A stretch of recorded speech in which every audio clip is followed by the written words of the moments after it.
We're about to welcome in one champion in Jamie Richards. Jamie, a very good morning to you. A big day ahead, and it's probably appropriate that today is called Champions Day because Melody Bell, Avantage, they both are getting towards that status for sure. Absolutely. Morning, Swens. It's a really exciting day for all of us, and looking forward to it. Reflecting back on Trentham, was that a normal Melody Bell fresh up run? She looked under pressure before the corner and she got the job done, but probably not quite at that peak that we've seen as she gets further on into her preparation. Yeah, I think that's probably a fair assumption. Just went through that flat spot and made it look a little bit tricky for a furlong. But I was really pleased the last 100 yards she was able to put away from them. Put a bit of a space in the last little bit, which was really pleasing to see. She really showed that champion qualities inside that last 200 metres, as you mentioned, because she had a bit of pressure around her, but that's what she does. When she gets in a dogfight, she's generally the winner. Absolutely, and we saw that at Hastings, first up, when she ran in the mile there, and Avantage had her shot to bits, but she wasn't going to let it past, and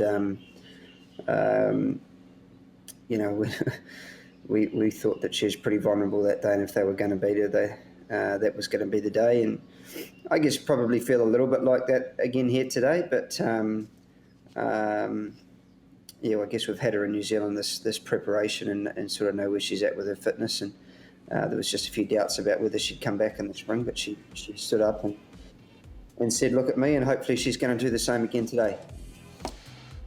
Look, she's shooting for 14, Sunline's got 13, and there's absolutely no point in comparing the two horses because they lived in different areas. It's just a pleasure to see both of them in my particular lifetime, but it's quite some record to achieve 14, and it's just another tick on your training career if she can do it, and it's just an exciting factor building into a race day like this.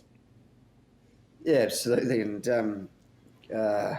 just fortunate that Dave found her at the sale, and John syndicated her, and not just me, but the whole team have done such a great job over the last 5 years to have her at her peak on so many different occasions, both in Australia and New Zealand, and she's done us all proud, and I guess we're getting into the twilight of that now, like this is going to be her final campaign.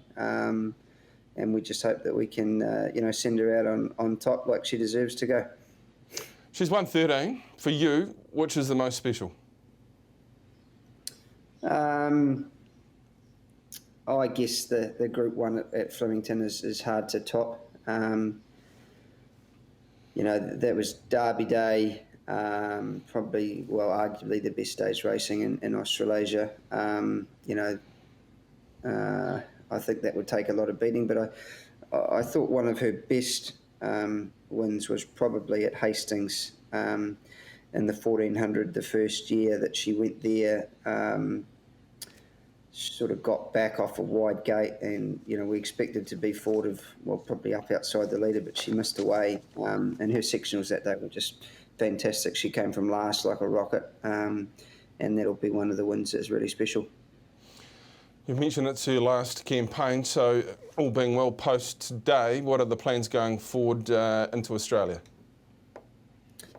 Look, we haven't really sort of talked about it in depth. John and myself and Dave and Mark will have a bit of a chat next week about the best way forward, whether we stay here in New Zealand and run the Bone Crusher, or whether we think about getting on the road and heading to Sydney pretty shortly. I'm not entirely sure, but we just wanted to concentrate on getting through Otaki and the Herbie Dyke today before we got too far ahead of ourselves. From one Windermere to another, let's talk a little bit about Avantage in the sprint this afternoon. Look, it's the clash we're waiting for. We saw it at Ellerslie, and we're going to see it again here this afternoon. Levante, who's the rising star and your established star here in Avantage. They're close in the market, and we hope they're close at the finishing line. Not too close. I left it hanging. Look, where's she at? She's drawn awkwardly, so how do you plan to sort of overcome that? We've got to go forward swings. I think it's, everybody knows the sectionals that Levante can run, so I think we need to have a space on her at some stage. They're not going to change the way that they ride their mare, so we've got to try and have a bit of a break on her at some stage. We have beaten her before at 1200, but I think at 1400 is a different ball game. But I don't think Melody. I don't think Avantage has been any better. She's won the two biggest sprints in New Zealand and hasn't just won them, like particularly at Trentham. She put them to the, as T. Lee said, put them to the sword and one going away. So she's in a great space. She's had a month between runs. She's had a bit of an exhibition gallop. And, we're certainly looking forward to the contest today, as I said, sort of during the week, Dave. And this is what racing's all about. And we're just thrilled to be a part of it. Yeah, I was going to mention that to you. I actually personally thought that was almost her best win in her career at Trentham, because she really put him away at the 150 metre mark. She changed the lead leg and there was just real will to win over the last 150 metres. Yeah, I think she's in a great space at the moment. She's just, she's built like a bulldog. Just eats and sleeps and gets on with the job, and she'll put on a bit of a performance in the birdcage today. But if punters see that, that's just her. Don't be too worried about that. We'll get her out on the track nice and early, and she's got a wonderful will to win, and really looking forward to seeing how it all plays out. I always wanted to ask you this question, because I look at her as she walks into the birdcage and I say, there's a dead set sprinter for you. In your mind, when you first saw her, you won Karaka Million with her, do you ever think that you were going to get her over to 2,000, up over 2,000 metres and winning at Group 1 level? No, probably not. I remember seeing her at the sale, and we all just wrote in our books, 2-year-old type Karaka Million. But she's out of a Zabeel mare that won as a staying 3-year-old. So she's bred to get that sort of trip. But Fastnet Rock's been such a wonderful stallion to us. They can do anything if you get the right one. So my personal gut feeling, Swains, is that 14 to a mile is probably her best trip. I know that Dave thinks it's probably a little bit further than that, maybe a mile to 2,000. But it's going to be really interesting to see how she goes today. Okay, you've got two established stars, and there's a rising star in the ranks as well in Emeralina. $1.70 and $2 in the Group 2, heading, all things equal, to the Oaks, and it's a race sponsored by David and Karen. So, bit of pressure on here, but you've got an inside gate, top hoop, and a horse that's absolutely flying. Yep, well summed up. Looking forward to this. She's a lovely filly. She's the real deal. And this is a nice chance to test her out at 2,000 metres for the first time. Thought she was brilliant at Ellerslie with a little bit of luck in running. There's an argument there that you could change the result, but, run into a very good, very, very good racehorse in Agon. I don't think we've lost any admirers from the way that she ran, so can't fault her the way that she's trained on. I think 3 weeks is ideal, up to 2,000 metres from a good gate. Hopefully we can posse up just in behind the speed. Going to need a little bit of luck, a little bit of galloping room at some stage, but been really impressed with her work this week, and I thought she looked fantastic on Thursday morning. As with all fillies, when you step up at 2,000 metres, there's that little unknown. But you seem to be inferring that you're confident at the 2,000 metres and probably even further than that into the 24 at Trentham? Yeah, particularly as a 3-year-old against her own sex and age group, I think that's important. But look, there's some nice fillies in this race. Keep a close eye on Needle and Thread here, and Matamata and Tokarangi, and Cheaper Than Divorce has obviously been really good coming through the grades. Bred to be getting this sort of trip out of an Oaks winner, so I wouldn't change our filly for anything else. But it's a good, honest lineup of 3-year-old fillies. You've also got into race number 4 on the program. Perfect Scenario comes up at $8.50 in the market. Montreal was great in the same race that we just saw there behind Emeralina and Agon. But your horse, at its most recent start, I thought raced probably up at career best sort of level for it. Yeah, I thought it was a career best, run for him as well. So I'm sorry, I put the punters wrong. The cheaper than divorce runs in the boys' race. So perfect scenario's going well. He's done some nice work with Amaralina this week. And he's sort of raced like he's looking for 2,000 metres. So I think this is a nice chance to step him up and sort of see where we're at, whether he's going to be a Derby horse against his own age group or whether he's sort of a horse that's going to need a little bit more time. But hard to fault him. I thought he looked great this morning, trotted up nice and free in his action, and looking forward to seeing how he can handle the step up today. Yeah, don't worry about that, mate. You've just joined a very elite club around putting punters wrong on trackside, so welcome in. Race number 2 on the program at Te Rapa. You've got Festivity. Look, it was down to run here in the CD on Friday, but you've preferred in the north? Yeah, unfortunately, they deleted that race, the Open 12 at Awapuni on Friday, with 4 entries being left after withdrawals, which was slightly frustrating. But here we are at Te Rapa. We've got a little bit of weight to carry, but we've got a good rider. And she was, didn't have a lot of luck at Ellerslie, and didn't make things easy on herself either. She wanted to over race and just a little bit erratic. So hence why she races with the ear covers on today, in the hope to try and get her to settle a little bit more. I'm always a little bit wary of these ear covers, that they can maybe make them too quiet, but I've had a really good think about it, had a good chat to Dave, and I think she's a good candidate to see how she will race in them. And talking about career best, Burgundy Rose, she's underrated. Any horse that can win 5 of 11 in 4 seconds is a good quality horse, and she raced beautifully at Trentham. Absolutely, and she seems to be going well for Joe, so he's riding well. He's lost his 4 kilo claim there, so he only gets the 3 kilos off her today, but with her 6 allowance and Joe's allowance, there's 5 kilos, so that's a big help to her with where she's at in the ratings in a race like this. She's going to go forward, put herself up on the speed, and give everybody a good shout for a long way. Okay, the Jamie Richards multi for the punters. You've got 1, 2, 3, 4, 5, 6. 2 champions, 1 up-and-coming star. Do we just multi races 6, 7 and 8 with a bit of confidence? I would go...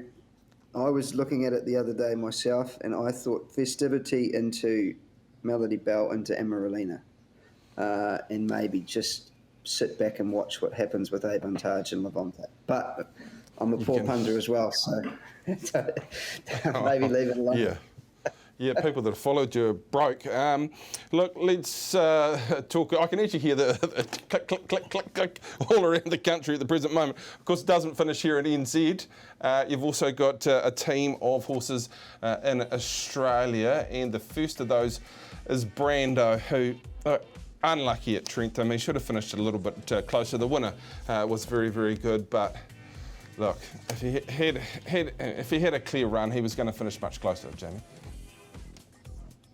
Yeah, I think there's a good argument that could be made that he, probably should have been quite a bit closer, if not in front of the filly. But that was a lovely bit of riding from Lisa to get forward and get on the bike. So that's in the past. We're concentrating on the future. Looking forward to today, where he is a month between runs with a float trip to Australia and an exhibition gallop, as you can see there at Pukekohe, where he's got the shades on. And I like the timing. Back to 1400 with the blinkers on, I think suits him. So he's got a bit of an awkward barrier draw to navigate there today. But we've got a very good rider in Jai McNeil on, who's ridden well for us before, having ridden Melody Bell in the spring. So really looking forward to seeing how he's going to shape up against these boys in the CS Hayes there today. We've got a good guide stick through Extravagant and Embellish, having gone over and running these races. We certainly think that he's up to them. He hasn't got a Group 1 like those boys did before they went, but certainly looking forward to where he's at and seeing how he goes today. I guarantee when he walks into the birdcage, he will shorten up, because he's one heck of a looker. Another Group 1 winner that you've got kicking away is Kamar Lass, coming out of Rickon, of course, for Cambridge stud. Geez, it's $16 over 1,200 metres. Just a starting point for what's in front? Yeah, it is. It is a starting point, Swens. But also I think she's pretty sort of sharp filly. There's a lot of speed in her female family, and I sort of thought that she was 12-14 a mile max. So it'll be interesting to see how she shapes up there today. Obviously, as you can see in her trial there, the ground's cutting out a little bit, and she managed to run into horses like Funstar and Bivouac and Nature Strip. So she's quite happy with this trial. She's come on for it. She has the visor blinkers back on today, which she hasn't worn since the 1,000 Guineas at Riccarton. And, I think she's a genuine each-way chance from a good gate. So she's going to be an interesting runner to see where she sort of fits into things against away game and horses like Hungry Heart. Yeah, well, the bookies didn't show much respect about a horse that went around in those colours last Saturday, and they got cleaned up a fraction. Is it the Surround next for Carmelas? Yes, it is. Yep, she goes to the Surround, obviously a race that we had good success with probably on last year. So slightly different way of approaching it, whereas probably was sort of coming back from the Karaka mile, back from a mile to 14, whereas Carmelas has had a prep sort of aimed at these two races, starting out at 12 and then stepping up to 14. So I think the 14 in a couple of weeks' time is certainly going to suit her a lot better than the 1,200 metres there today. But if she wants to be competitive in a Surround, she'll need to be running top 4 today. Okay. You tell me you're a terrible punter, but you must have had a little bit on Probabeel at 450. To be honest, Swens, I haven't had a bet in a little while. But training percentages are doing, I imagine. Yeah, they help pay the mortgage. Certainly.